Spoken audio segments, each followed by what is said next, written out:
А зараз на ваших очах починається В небі над столицею України нашого військова авіація. Відкриває повітряний компонент параду армійська авіація сухопутних військ Збройних сил України.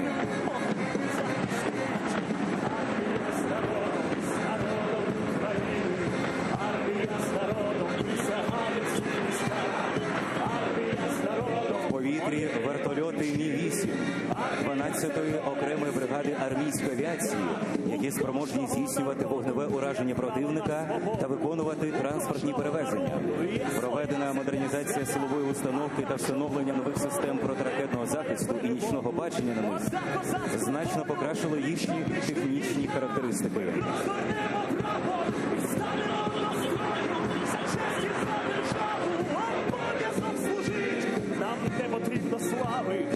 В небі Києва підрозділ морських багатоцільових вертольотів берегового базування Мі-14 10-ї морської авіаційної бригади, який у повному складі разом із технікою у 2014 році вийшов з окупованого Криму. Цей тип вертольотів призначений для пошуку та знищення підводних човнів та проведення пошуково-рятувальних робіт.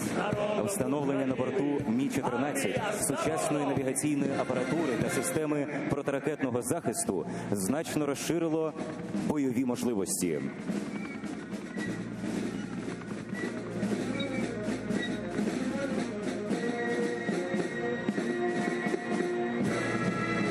Над Києвом військово-транспортні літаки Ан-26.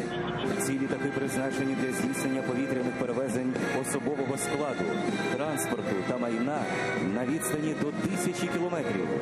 У ході проведення модернізації на Ан-26 встановлено сучасне авіаційне обладнання, що дозволяє здійснювати польоти у відповідності до вимог міжнародних стандартів безпеки польотів.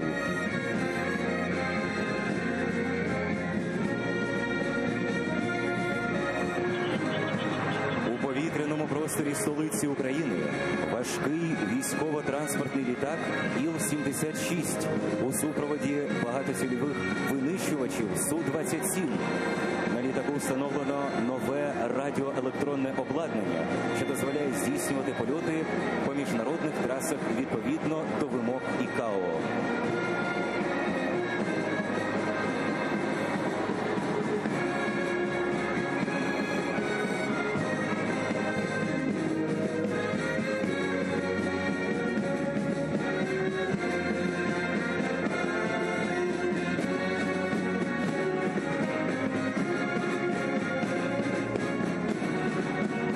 В повітрі броньовані штурмовики Су-25 299-ї бригади тактичної авіації імені Василя Нікіфорова.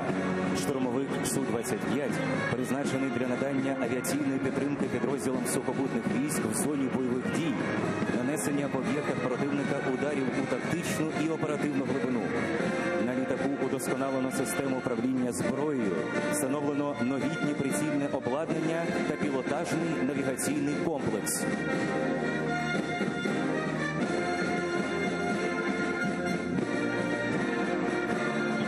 В повітрі фронтові бомбардувальники Су-24М 7-ї бригади тактичної авіації імені Петра Франка.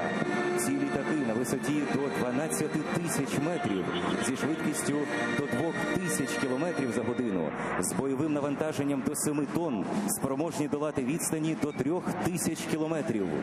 Су-24М пройшов вітчизняну модернізацію зі встановленням сучасних бортових розвідувальних систем та засобів захисту літака.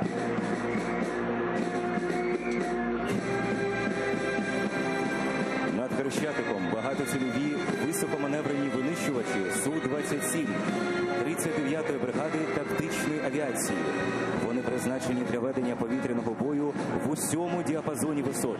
Завдяки проведеній модернізації літак значно покращив бойові можливості за рахунок встановлення сучасної системи управління зброєю та удосконалення бортових засобів контролю та реєстрації параметрів польоту.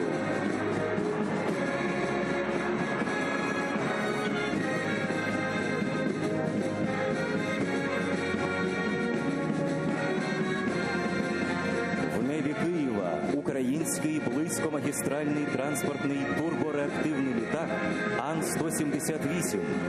Він призначений для перевезення особового складу та вантажів за будь-яких кліматичних умов на регіональних і короткомагістральних маршрутах на відстані до 5,5 тисяч кілометрів. За штурвалом цього літака провідний льотчик-випробувач ДП «Антонов», герой України Сергій Михайлович Трошин, який підняв у небо усі типи літаків сімейства Ан та має наліт більше 14 тисяч годин.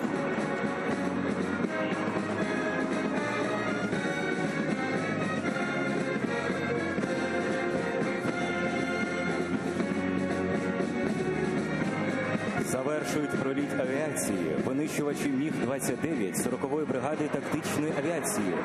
Винищувачі призначені для боротьби з авіацією у повітрі, нанесення ударів по наземних об'єктах та ведення повітряної розвідки.